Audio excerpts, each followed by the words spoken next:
Hi, this is Jani from jDrones.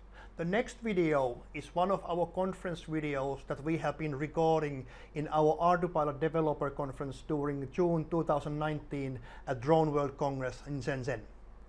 Leonard Hall, he will be talking about SCurve navigation for ArduPilot. I hope you enjoy the conference videos.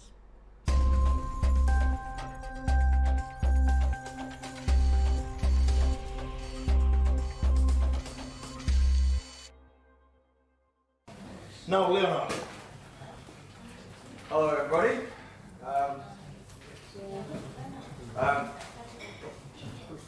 I don't often need a microphone, but I'll put it on. My name's Leonard Hall. I am a developer for ArduCopter. So my general role in ArduCopter is the development of a lot of the control algorithms and navigation algorithms. Specifically for copter, but I'm also helping with the other vehicles as well. In this case, we're developing a new navigation controller for rover to improve the way rover drives and navigates. So why rover? Rover is a lovely, safe, easy to use vehicle that you can take out onto a soccer pitch or any parking lot, and it's very easy to test, it's very easy for students to use. It's a very nice, safe way of getting into the ArduPilot family and learning to use navigation functions, and learn to use Mission Planner and learn to set up a vehicle for the first time. And because of that reason, it's also a great place for developers to start experimenting with their code and learning to contribute to the code base. Cars crash a lot nicer than aircraft do. So, rovers are pretty simple vehicles. We have three types. The simple type is the same as your car with the front steering.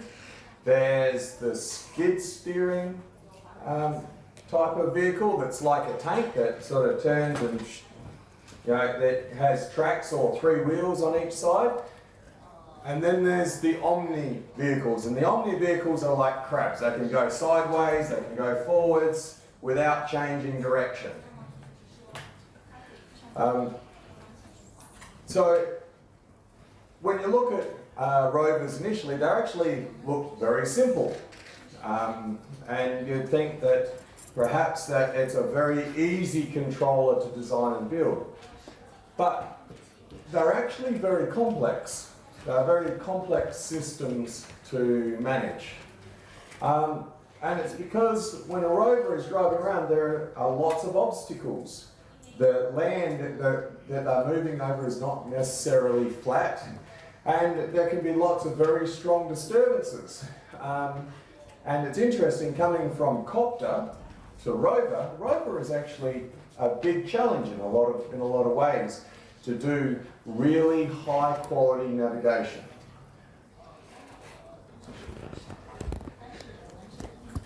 So, what do we want from a navigation controller? Fundamentally, we want to get from point A to point B and then to point C. It's all pretty simple, something that we do naturally ourselves without thinking too much about it. But we want to go between these points and very close lines so we don't bump into other obstacles. We want to go around the corners in a nice, predictable way that is smooth and pretty. And we want to go through this course with a controlled speed. We want to know approximately how long it will take, and we want to not go too fast, but at the same time we don't want to go too slow. Now, at the moment we use a controller very similar to plane to do this. It's called the L1 controller. And the L1 controller it's a very gentle controller. It pretty much just says, oh, I should be over here a little bit, and it works its way back on the course and runs up the line, and it does a very good job. But we would like to do better. So we're designing something called the SCurve navigation controller. Now, the idea of the SCurve navigation controller is we want to very tightly define everything we're doing so that we can run much more complex, much more accurate missions. So whenever we're doing something like this for the first time, something new, we need to make sure that it's going to be an overall improvement for the code. We want to make everything better. And we want to make sure all of our users are actually going to be happy with the changes that we make. So it needs to be an improvement over what we've currently got. And what we've currently got works, and works well. So, I won't go through. So, the navigation controller requirements need to define, one of the big improvements, we want to define the corner geometries. At the moment, we get to a corner, and we want to get to there, and we go to there, and then we go, oh, we want to go over there. And it's a little bit like walking home drunk at night, right? When we get to that corner, it's not perfect. It doesn't do a beautiful job. It doesn't make beautiful corners. So we need to make sure that the maths that we create helps us turn through corners very, very nicely and very elegantly, in a very pretty way. One of the tricks to this is making sure that there are no sharp changes, no sudden changes in the controller. And on the straight segments, when we go from point A to point B, we start here and we stop there. We want to have a smooth acceleration up to a maximum velocity, and then a smooth braking down to a nice smooth stop.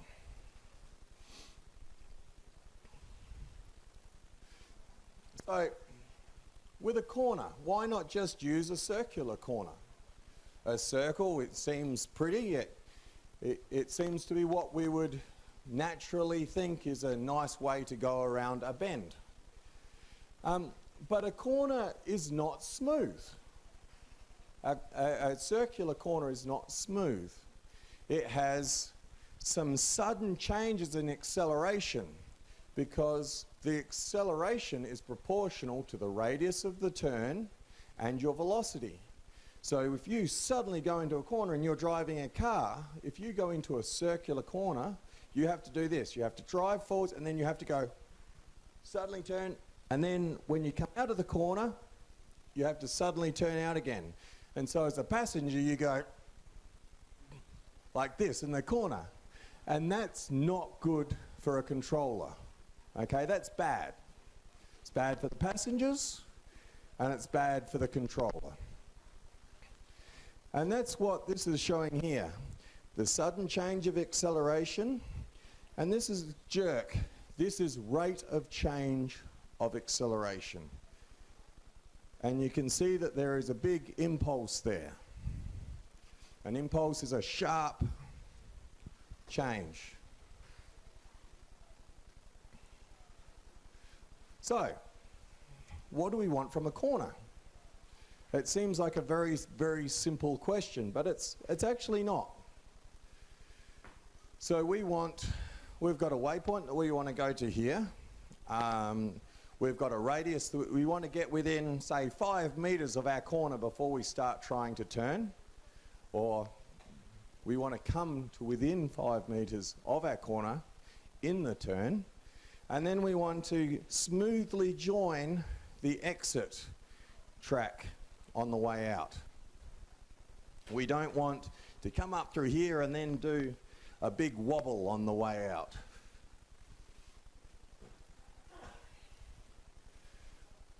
So ideally, the corner will be continuous in position, obviously, so it will form a smooth line. It won't jump. Its velocity will increase and decrease smoothly through the corner, and the acceleration will increase and decrease smoothly through the corner. It would be nice for us to know how fast we're turning so that we can know if we can actually keep up. If we're rotating too fast through the corner, we might not be able to turn that quickly. We might go through the corner very wide, for example. And we want to know that once we've finished going through the corner, we're following the line that we want to be following on the way out.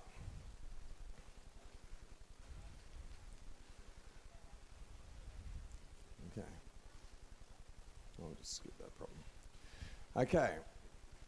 So, the solution to our problem actually comes from the lifts that you rode up here on this floor with.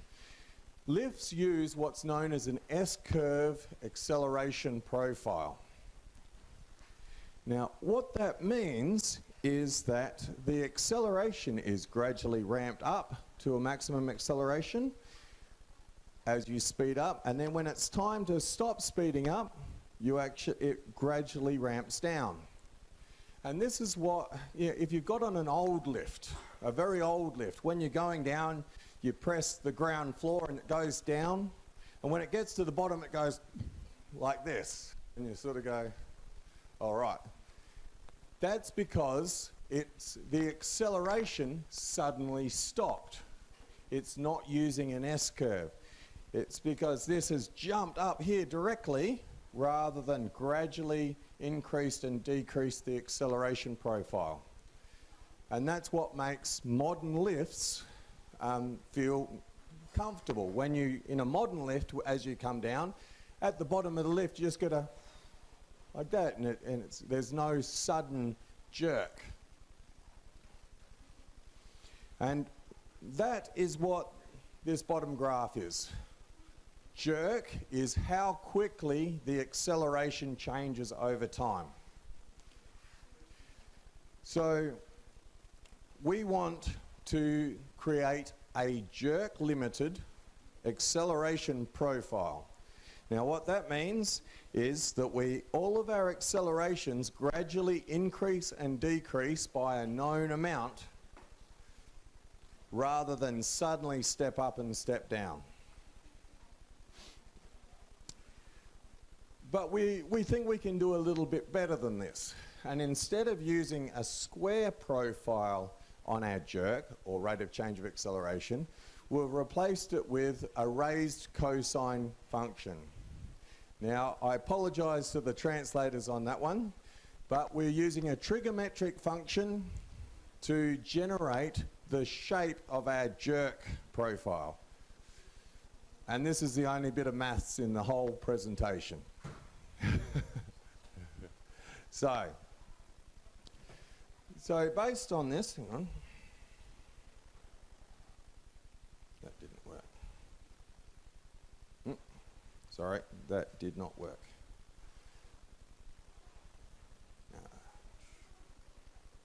There we go. Yep. All right. So this red line here, this is the shape of our jerk. So this is the rate of change of acceleration. And you can see that it smoothly increases up to a maximum value. And you can see down here, these other lines are just starting to come up. In this case, the blue one is my acceleration. And here you can see the red line is the jerk. Now the acceleration is increased up to a constant value. And when it's time to stop accelerating, we again use the same profile to bring the acceleration back down to 0. Now we can see the effect on velocity. The green line is our velocity. our speed. And you can see now we've got a nice smooth entry into our velocity and exit. And again in position. So these are all of the graphs. So this is our jerk, nice smooth, going into an acceleration and then into a velocity where we've accelerated up to a constant velocity up here.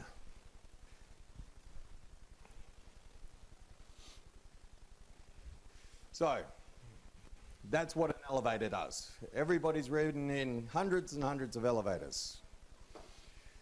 So that's fine for doing a straight line, up and down, forwards, back. But we want to use this to create nice corners. And so we're making use of how these how this can be done in two directions at the same time to create a very well-defined corner. And this is the result of a corner. So there are a couple of different corners we're interested in. One of them is a reasonably tight corner, and another one is a reasonably open corner. Now, an open corner like this, we want to stay nice and fast all the way through the corner. It's not a tight corner. Whereas a corner like this, we need to slow down a lot more before we come out in order to get within our waypoint radius. So this is an example of the curve created, and it's not playing over and over again.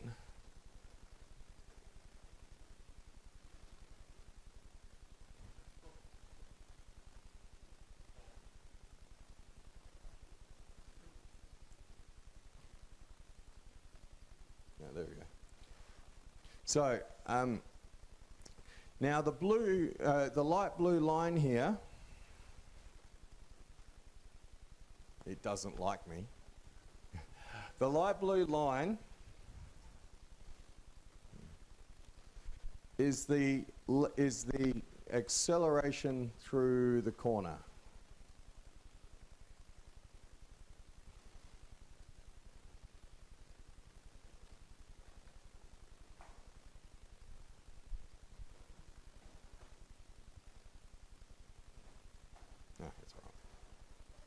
We'll make do. Everybody's.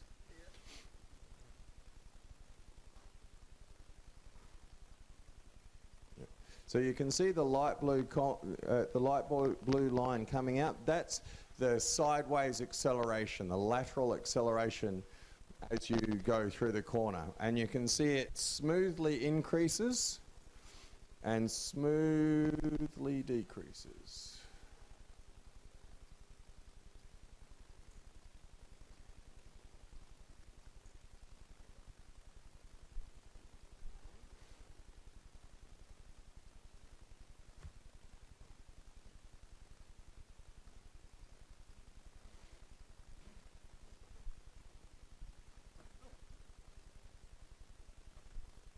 And Yanni's computer doesn't like my... No,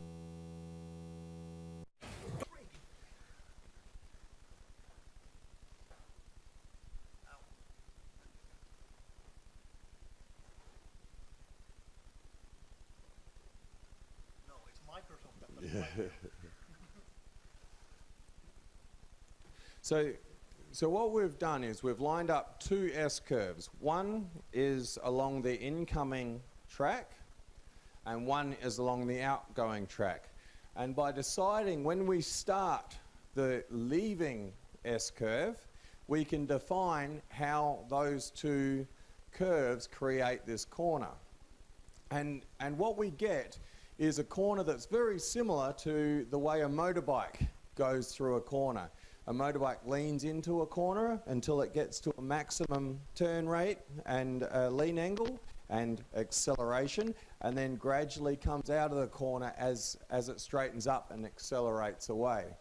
We're able to achieve the same thing using this maths.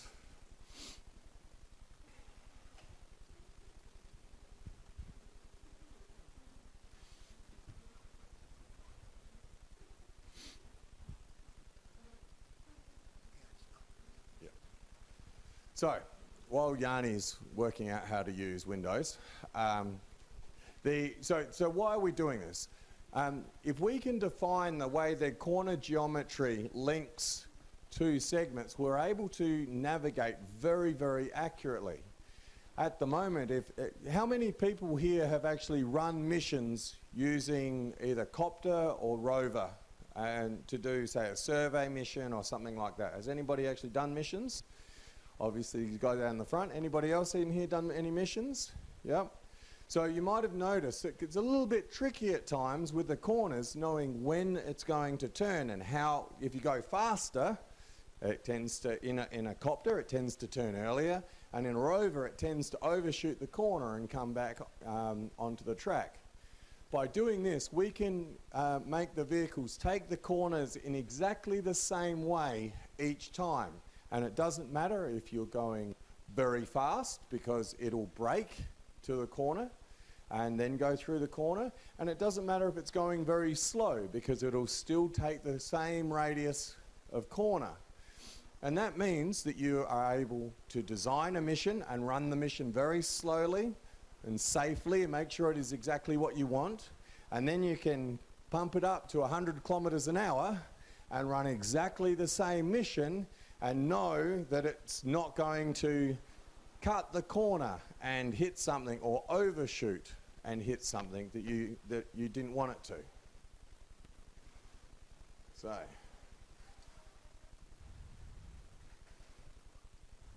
Okay. So it's interesting when we plot some of the velocity and acceleration profiles and the shapes of the velocity vector and acceleration vector over time. You can see here, this is the shape drawn by the velocity vector over time. And so as we come in from this direction, the acceleration vector. The acceleration builds up as it starts to brake into the corner, and then it gets to about here, and this is where the lateral acceleration builds up, and the vehicle starts entering the corner. And you can think of this like the motorbike leaning into a corner as it goes around the corner, and at about this point here, the motorbike or the acceleration stands up, and we actually enter an acceleration phase where we accelerate out of the corner. And you can see this this is the velocity profile. You can see the vehicle slows down. It slows down to a minimum at this point, and at this point it starts speeding up again as it moves out.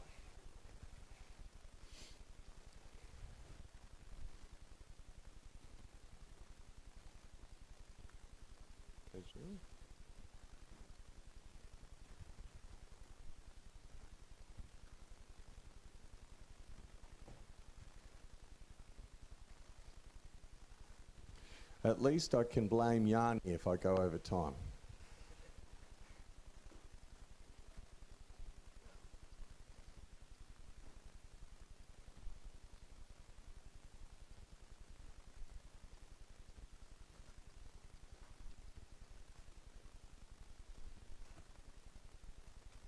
Okay. So this is a sharper corner, and you can see the green line here a little bit more, and you only get two chances at it. But you can see with a sharper corner, the vehicle slows down a lot more before it enters the corner.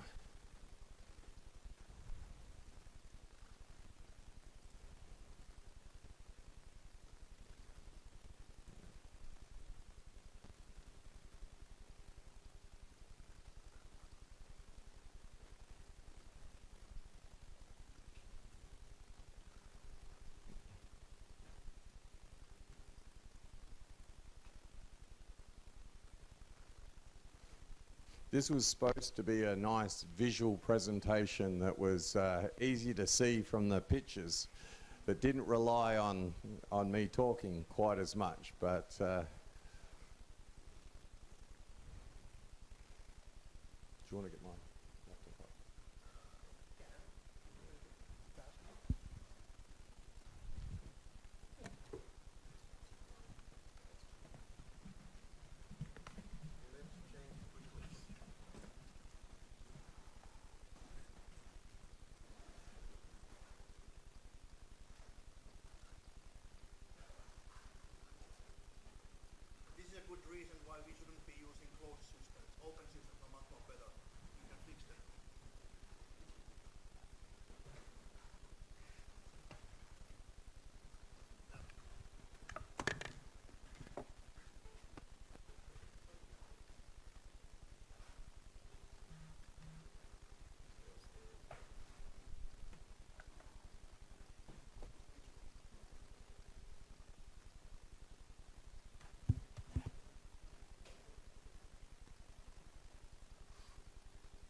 Now, if my computer doesn't work, then Yanni will give me all sorts of hell. So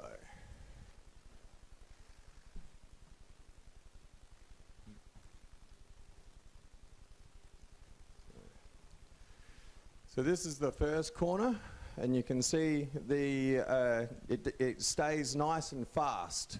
You can only see a sideways acceleration with the blue line here.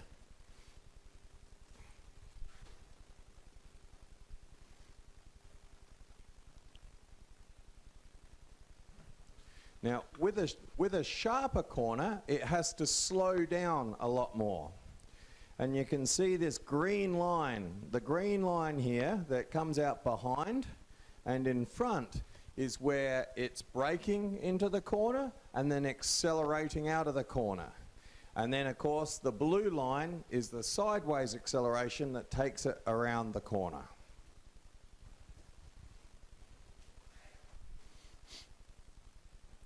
And I won't go into this in too much detail, but these are the position, velocity, acceleration, and jerk curves that actually define that corner, that we generate from the equations that that I introduced you to before. So now if we take a very, very tight corner,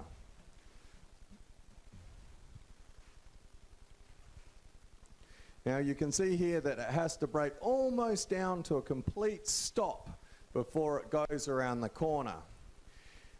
And this is where we start seeing one of the big problems of going around a corner in a car.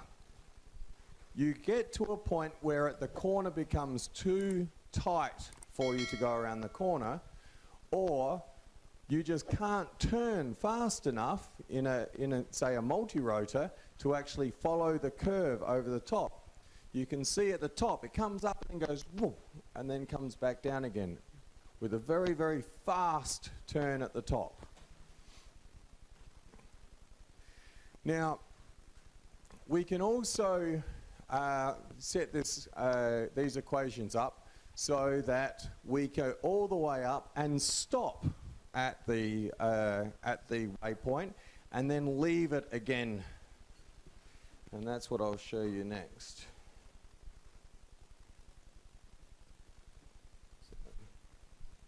So this is where we go all the way to the center of the waypoint, and then we turn around and come out again. So here we come all the way up, we stop, and then we flip around. Now this is where we have almost two completely separate S-curves that don't overlap at all. And this is what we might do with a multirotor or an omni vehicle that can actually go backwards. But a real vehicle, like a real car, can't go around this tight turn at the top. A tank, a skid steer vehicle could. A skid steer vehicle could come up to the top, stop, turn, and then accelerate out. But a car would need to create a bigger turn radius in order to get around that corner. And so that's the next thing that we need to do with this maths, is define special turns for the car to allow it to do these tight turns and come back onto this corner. Because we can't turn, because it's so narrow, if we turn here, we might be 50 meters from our waypoint and we're outside of our waypoint radius.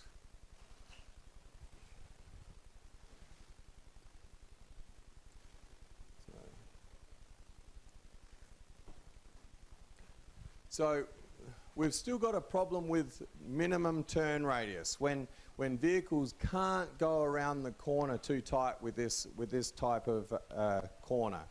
But to deal with that, what we're going to do is do special corners that allow you to take a wider corner that looks like a hair clip that comes around, back, and then onto the track on the way out. So it comes up, instead of going around like this and coming down, it takes a bigger corner out and then back onto the track on the exit path. The nice things this maths does is it tells us exactly what the radius of corner is, the minimum, the tightest corner is, how fast we're going to go through that corner, and how high the accelerations will be at that point.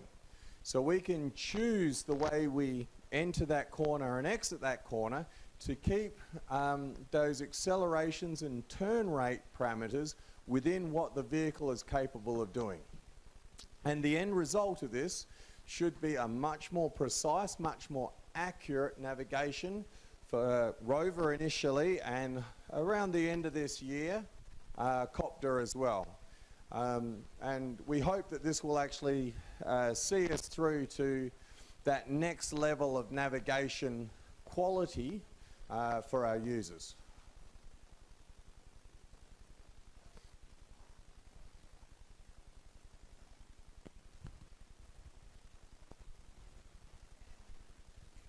So I tend to give some technical presentations. Have we got any questions on that talk?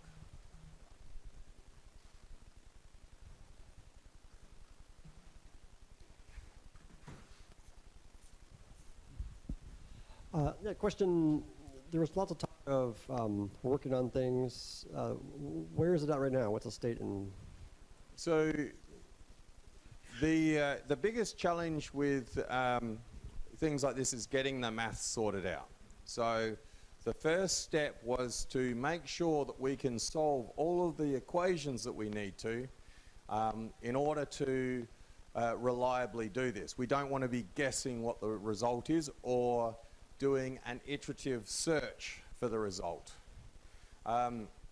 So at the moment we've managed to go through and managed to solve all the equations. So in just one function call we can work out what acceleration, what our maximum acceleration will be, what maximum velocity we can achieve, and how we need to approach the next leg of our mission. We have simulations running in MATLAB, as you've sort of seen, that allows us to see how those results will work in reality. And Randy and I will look at today or tomorrow actually trying to do this in rover for the first time. We're going to implement that maths in the navigation control of rover to start to attempt to run SCurve profiles rather than our current system. And so hopefully in the next, I don't know, couple of months, we'll actually have a working prototype and you'll start to see Randy put out videos on YouTube of rovers running around nicely in his backyard.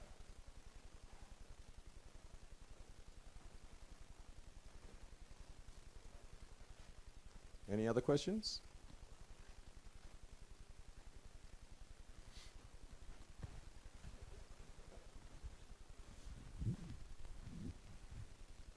So when you're making the turn by using this equation to calculate the trajectory, then you control the drone. For example, we use the drone to make the turn.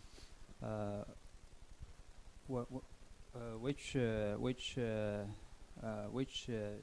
way you want to use for example, you control the velocity or control the position? So this is one of the other advantages of this system. At the moment, you need to adjust the maximum acceleration of your aircraft and the maximum velocity. And depending on those parameters, that defines how you go through corners in ArduCopter at the moment. With this system, the corners will be independent of those parameters. So you'll be able to just say, go to this point, and the only variable will be the waypoint radius. So you'll say, you might say, do 30 meters per second, but always go to within 1 meter of the waypoint.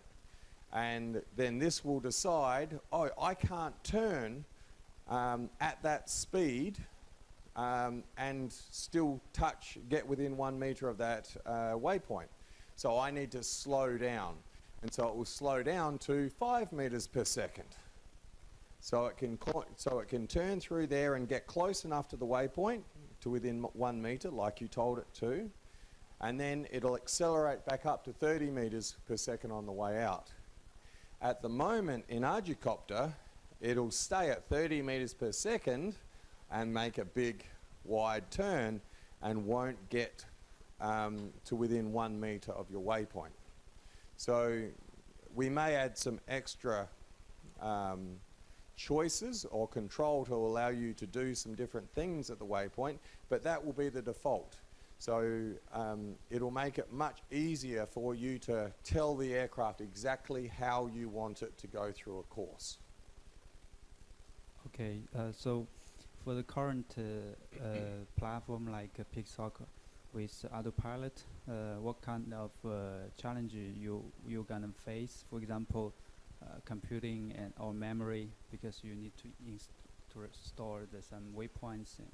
So that's the other advantage of this is, although the equations are very complex, and I mean very complex, I mean half a page of equations to solve some of these problems. Once you work that out, once you have that equation, it is quite simple to implement. It just can't, there are a number of points that you need to record. So each waypoint, it consists of approximately 8 segments to accelerate and decelerate between that waypoint. And they're very easy to work out once you've got the equations. And then it is literally as simple as recalculating every time, and with a very simple equation, a very, very small equation that doesn't take much processing time to follow that curve. So there's one big calculation where the only hard bit is working out what the equation is, and then after that it's just little calculations. So it's very cheap, relatively speaking. So we don't need to do lots of complex calculations, just one at each waypoint to work out what's happening for the next waypoint. So we just use flight control to calculate. We don't need any companion computer. No, okay. No. This was all on board. Okay. Yes, everything that we're doing here will be part of the standard Pixhawk, standard ArduCopter, Ardu Rover download. This is what will replace our current navigation. Really looking forward to it. So are we.